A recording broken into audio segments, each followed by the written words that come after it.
आप सभी का स्वागत है। आज मैं कक्षा 10 का science chapter 2 acid base and salt के बारे में पढ़ाऊंगा।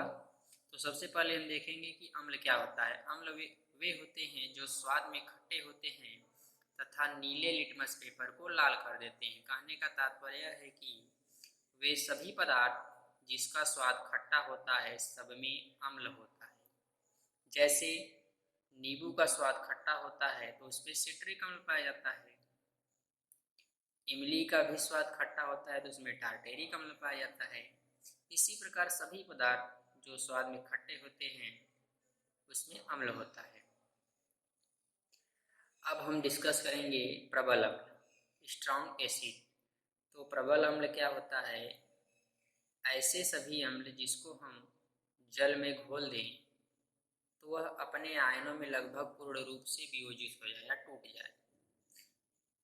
दूसरे शब्दों में प्रबल अम्ल वे होते हैं जो जल में यहाँ में होना चाहिए में लगभग पूर्ण रूप से घुल जाते हैं या अपने आयनों में टूट जाते हैं।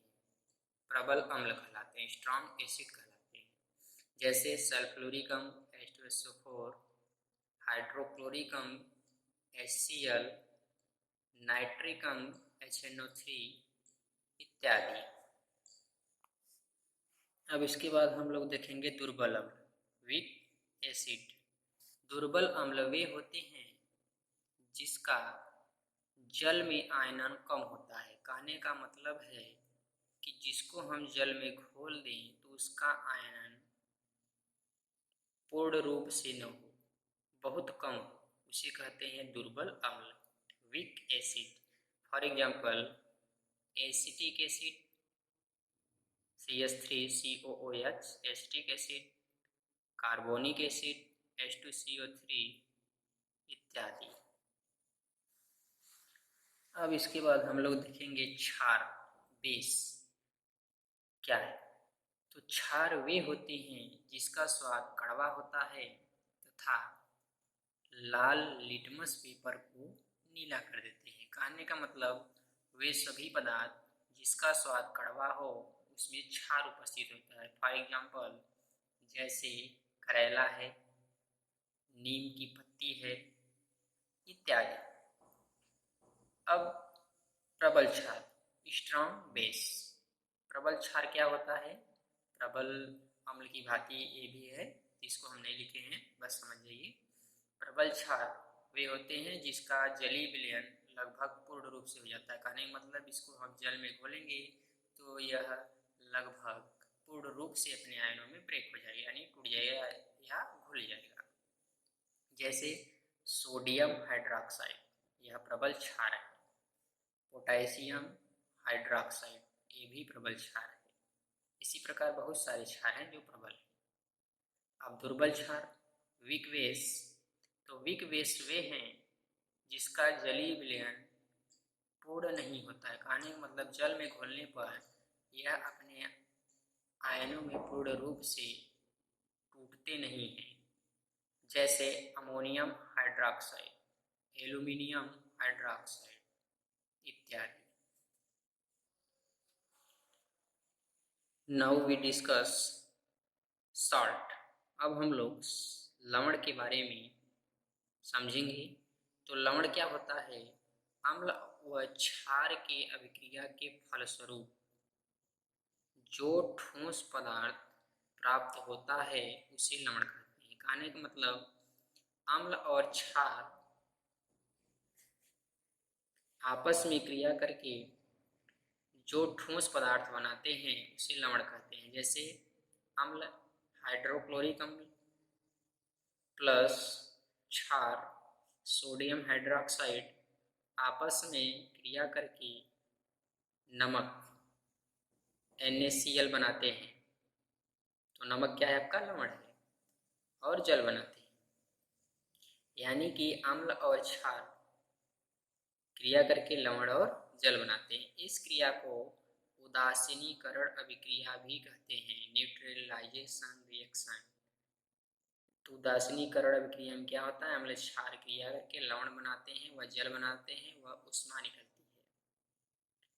अगर आपसे पूछा जाए उदासीनीकरण अभिक्रिया क्या है, तो आप लोग बताइएगा कि अम्ल व क्षार की क्रिया के फलस्वरूप लवण व जल बनता है तथा ऊष्मा का भी उत्सर्जन होता है। तो ऐसी क्रिया को उदासीनीकरण अभिक्रिया कहते हैं।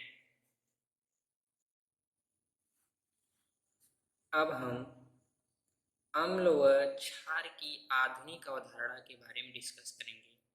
Modern concept of acid and base.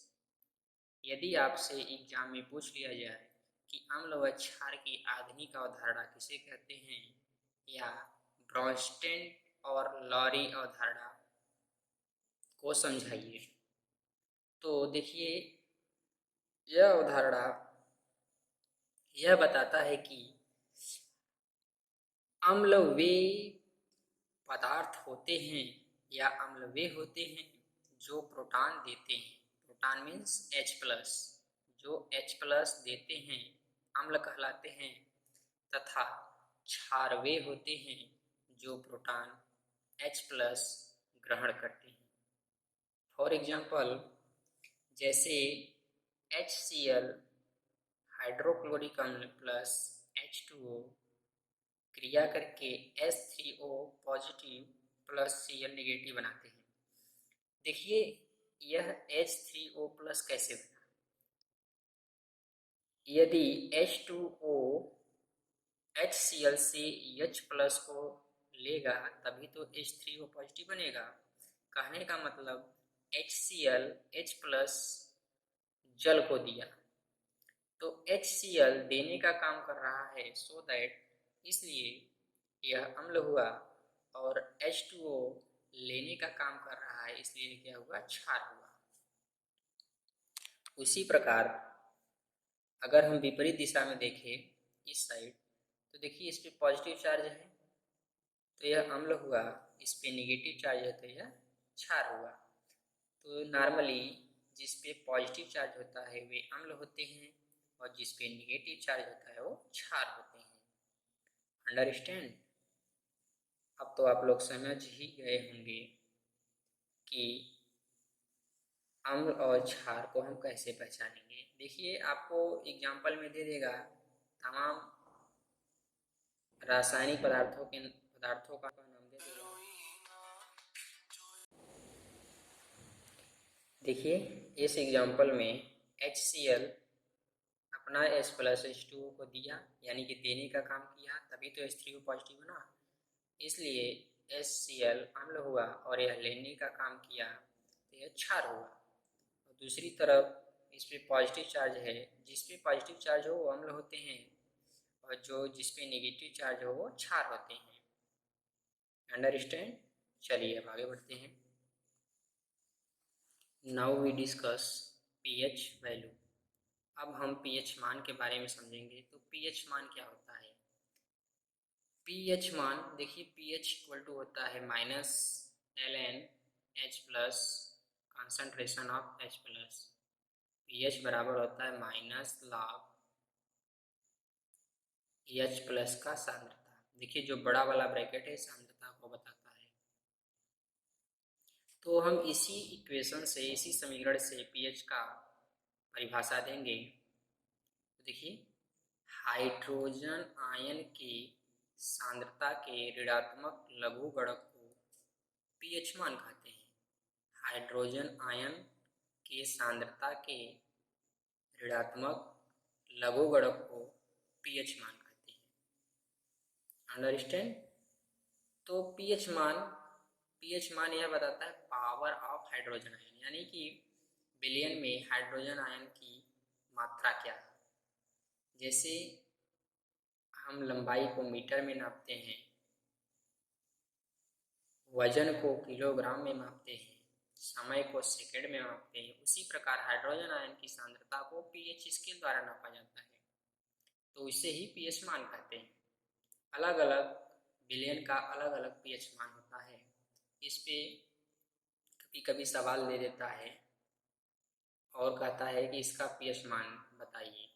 तो चलिए हम एक ठो इस पे क्वेश्चन देख लेते हैं। जैसे दे दिया क्वेश्चन कि 1 बिलियन में हाइड्रोजन आयन की सांद्रता 1 × 10⁻² है, बिलियन का पीएच मान बताइए। तो हम लोग फार्मूला जानते हैं, पीएच इक्वल टू माइनस लाग एच प्लस की सांद्रता। तो एच प्लस का सांद्रता क्या है, 1 × 10⁻²। इसमें पुट कर दीजिए वैल्यू। ठीक, अब देखिए हम लोग फार्मूला लाग में जानते हैं, लाग एम एन इक्वल टू लाग एम प्लस लाग एन। देखिए लाग एम एन यह इस रूप में है कि नहीं है, लाग एम, एक को एम मान लीजिए, 10⁻² को एन मान लीजिए, तो इसी फॉर्म में है। तो इसको इस रूप में तोड़ दीजिए, तो लाग एम यानी कि 1 प्लस लाग एन यानी कि 10⁻²। ओके, अब देखिए लाग 1 का वैल्यू होता है 0, तो 0 रख दीजिए। और लाग एम की पावर एन, देखिए इस रूप में हो गया, लाग एम की पावर एन, तो होता है एन लाग एम। जो पावर होता है इसके लाग के बगल में आ जाता है, तो पावर -2 है तो इसके बगल में आ जाएगा, -2 लाग एम यानी कि 10। अब माइनस का गुणा मल्टीप्लाई अंदर कर दीजिए, ये माइनस से प्लस हो जाएगा। लाग 10 का वैल्यू लाग 10 इक्वल टू 1 होता है, तो 2 × 1 2, तो पीएच का मान 2 हो गया, यानी कि इस विलयन का पीएच मान 10 होगा, सॉरी 2 होगा।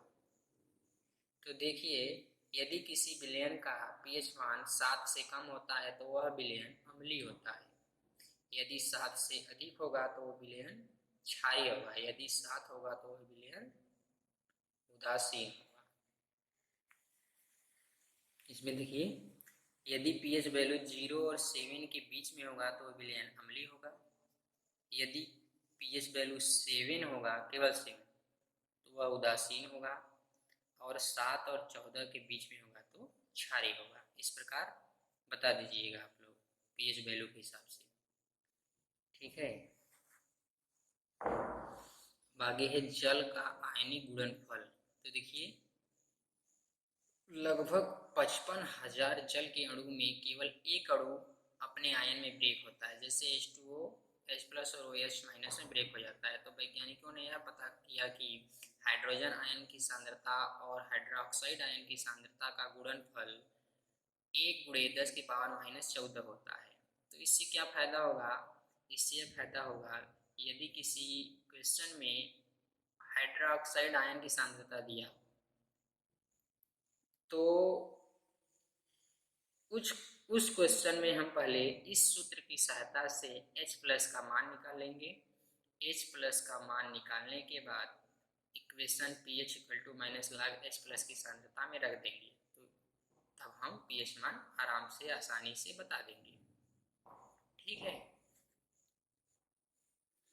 जैसे दे दिया कि 1 बिलियन में हाइड्रोक्साइड आयन की सांद्रता 1 × 10⁻³ है, बिलियन का पीएच मान बताइए। तो देखिए इसमें H प्लस की सांद्रता नहीं दिया है, OH माइनस की सांद्रता दिया है।